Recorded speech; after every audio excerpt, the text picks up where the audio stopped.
अस्सलामुअलैकुम दोस्तों और साथियों, उम्मीद है आप लोग खैरियत से होंगे। इस वीडियो में हम बात करेंगे कि इंसानी तारीख़ में पहली दफ़ा जो मलेरिया की बीमारी है उसके ख़िलाफ़ वैक्सीन को ना सिर्फ ये कि तैयार कर लिया गया है, बल्कि जो WHO है, आलमी इदारा सेहत है, उसने मंजूरी भी दे दी है। जब ये मैं कहता हूँ कि इंसानी तारीख़ में पहली दफ़ा, तो आप इसको 130 साल तारीख़ समझ सकते हैं।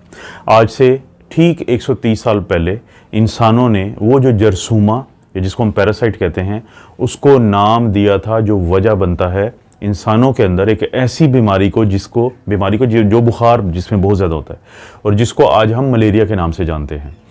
इस पैरासाइट का नाम है प्लाज्मोडियम। ये 4 से 5 किस्म का होता है। प्लाज्मोडियम वाइवेक्स है, प्लाज्मोडियम ओवेल है, प्लाज्मोडियम मलेरिया है, प्लाज्मोडियम नोलेसी है और आखिर में प्लाज्मोडियम फैल्सीपैरम है। इन पांचों में से जो सबसे ज़्यादा ख़तरनाक है जो किस्म पैरासाइट की, यानी वो जरसूमा जो इंसानों में मलेरिया करता है, तो उसका नाम है प्लाज्मोडियम फैल्सीपैरम।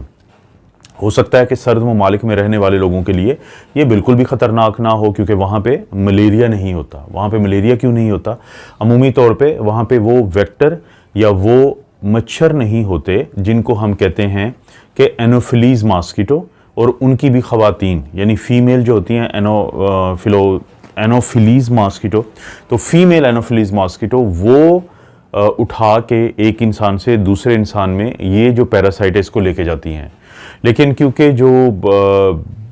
सर्द ममालिक हैं वहाँ पे ये नहीं होता मच्छर, तो अमूमी तौर पे मलेरिया की बीमारी या तो होती नहीं है या बहुत कम लोगों को होती है। तो हो सकता है कि उन लोगों के लिए मलेरिया इतना ज़्यादा अहम ना हो, लेकिन वो लोग जो गर्म ममालिक में रहते हैं जैसे पाकिस्तान और इंडिया, श्रीलंका, बांग्लादेश और इसी तरह से जो अफ्रीका के ममालिक हैं या मिडल ईस्ट के जो मुल्क हैं, उनके लिए कितना ज़्यादा अहम है, इस बात का आप अंदाज़ा यहाँ से लगा लें कि अफ्रीका और ख़ुसूसी तौर पे वो अफ्रीका जिसको हम सब सहारन, क्योंकि वहाँ पे एक रेगिस्तान है, एक डेज़र्ट है कि जिसको हम सहारा डेज़र्ट कहते हैं, तो उसके नीचे जो ममालिक हैं अफ्रीका के, जिनको सब सहारन अफ्रीकन कंट्रीज़ कहते हैं, वहाँ पे हर साल 5 साल की उम्र से जो कम बच्चे हैं, कम से कम 2,60,000 या 2.5 लाख से ज़्यादा बच्चे हर साल मलेरिया की वजह से मर जाते हैं। अब आप अंदाज़ा कर सकते हैं, क्योंकि पिछले 1-1.5 साल से आप लोग कोविड को लेके बहुत सारे जो स्टैटिस्टिक्स होते हैं, शुमारियात होते हैं, बहुत ज़्यादा आदाद हैं, इनसे वाकिफ़ हैं कि कोविड ने कितने लोगों को नुकसान पहुँचाया। तो सिर्फ अफ्रीका में 5 साल की उम्र से कम जो जिनकी उम्रें होती हैं, उन बच्चों की 2,60,000 अमवात होती हैं मलेरिया की वजह से। तो यही वजह है कि WHO और दुनिया के कुछ और इदारे तकरीबन पिछले 30 साल से अफ्रीका के 3 ममालिक, जिसमें कीनिया शामिल है, जिसमें घाना शामिल है और जिसमें मलावी शामिल है, तो उनके अंदर वो ट्रायल कर रहे थे बच्चों के ऊपर एक ऐसी वैक्सीन का जो मलेरिया के ख़िलाफ़ इस्तेमाल हो सके। और मलेरिया में भी ख़ास तौर पे जैसे मैं आपको बता चुका हूँ कि प्लाज्मोडियम फैल्सीपैरम एक इंतहाई ख़तरनाक किस्म है मलेरिया के इन जरासीम में से एक की। उसका अंदाज़ा आप यहाँ से लगा लें कि एक दफ़ा लाहौर का एक बड़ा मशहूर प्राइवेट हॉस्पिटल है जो डिफेंस की जो DHA है, वहाँ पे वाक़या है। तो आज भी अगर उनकी लिफ्ट पे आप जाएंगे तो वहाँ पे चाइना की तरफ से एक सोवेनियर लगा हुआ है, एक बोर्ड लगा हुआ है जिसमें उन्होंने लिखा हुआ है कि उनके एक मरीज़ का बड़ा ख्याल रखा गया इस हॉस्पिटल में, और वो जो हैं इससे बड़े खुश हैं। ये वाक़या हुआ था उस वक़्त जिन दिनों में मैं भी वहाँ पे काम करता था। एक चाइनीज़ जो है उसको मलेरिया हुआ,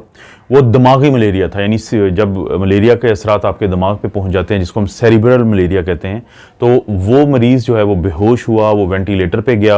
और उसको भी यही प्लाज्मोडियम फैल्सीपैरम था जो कि इंतहाई ख़तरनाक है। लेकिन क्योंकि बर वक्त इलाज किया गया,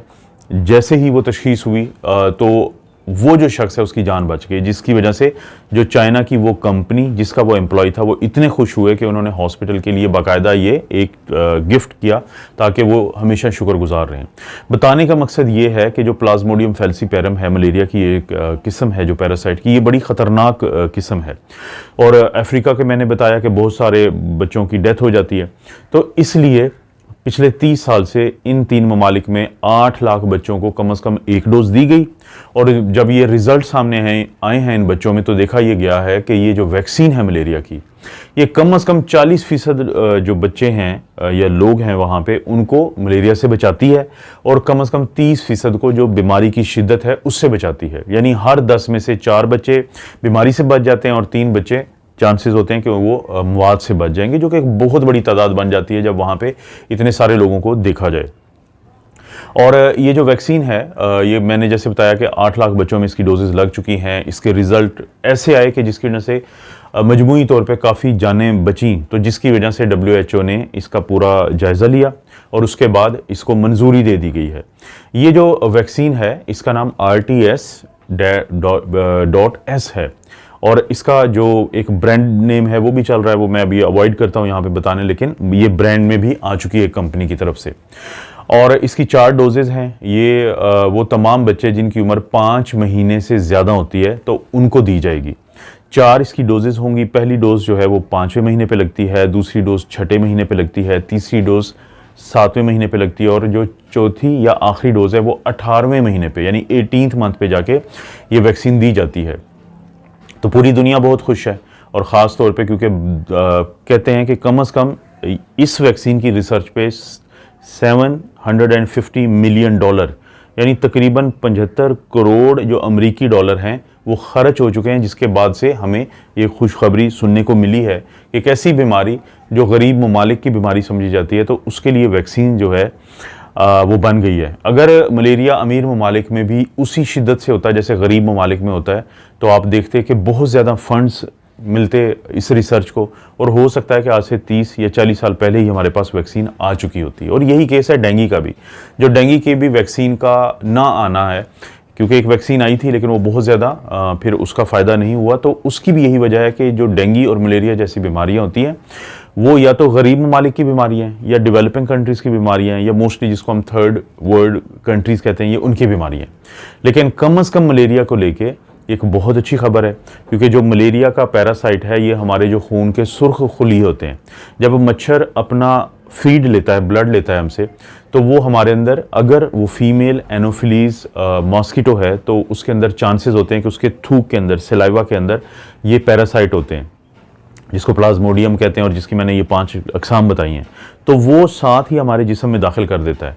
वो प्लाज्मोडियम हमारे जिगर में जाता है, वो प्लाज्मोडियम हमारा फिर जो सुर्ख खलिए होते हैं, रेड ब्लड सेल जिनको कहते हैं, वहाँ पे जाके अपनी अफजाइश करता है। और ये जो दवाई है, ये जिसको वैक्सीन ज़ाहिर है हम इस स्टेज पे कहेंगे, ये जो वैक्सीन है ये वो प्लाज्मोडियम या पैरासाइट की वो जो एंट्री है उन सेल्स में, जहाँ पे जाके ये तकसीम दर तकसीम या रेप्लिकेट होता है, तो वहाँ पे उसको रोकती है, ताकि उसको वो मौका ही नहीं दिया जाए। क्योंकि जैसे ही जो हमारे रेड ब्लड सेल्स हैं या सुर्ख खुलिए हैं, उनके अंदर इसकी तादाद बहुत ज़्यादा होती है, तो फिर ये सुर्ख खुलिए टूट जाते हैं, और जैसे ही ये टूटते हैं तो ये पैरासाइट की बहुत बड़ी तादाद हमारे जिस्म में, खून में निकलती है, जिसके बाद हमें फौरी तौर पे बहुत ज़्यादा बुखार हो जाता है, बहुत ज़्यादा सर्दी लगती है, कपकपाहट होती है, हमारे जिस्म में दर्द होता है, क्योंकि उस वक्त बहुत ज़्यादा पैरासाइट निकला होता है। इसीलिए कहा जाता है कि अगर आपने मलेरिया का टेस्ट करवाना है, जो हम स्लाइड्स करवाते हैं थिक एंड थिन, तो हम कहते हैं कि आप उस वक्त करवाएं जब आपको बहुत ज़्यादा बुखार की अटैक हुआ हो, ताकि चांसेस ज़्यादा से ज़्यादा हो कि जैसे ही सैंपल लिया जाएगा आपके ब्लड से, ये जांचने के लिए कि क्या मलेरिया आपके जिस्म में मौजूद है, तो क्योंकि ये वो वक्त होता है जब मलेरिया के पैरासाइट बहुत ज़्यादा आपके सुर्खलियों से बाहर निकले होते हैं, तो उनका पता चल जाता है।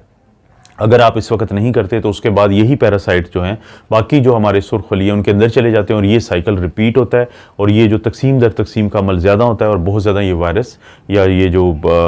मलेरिया का पैरासाइट है इसकी तादाद बढ़ जाती है। दोस्तों,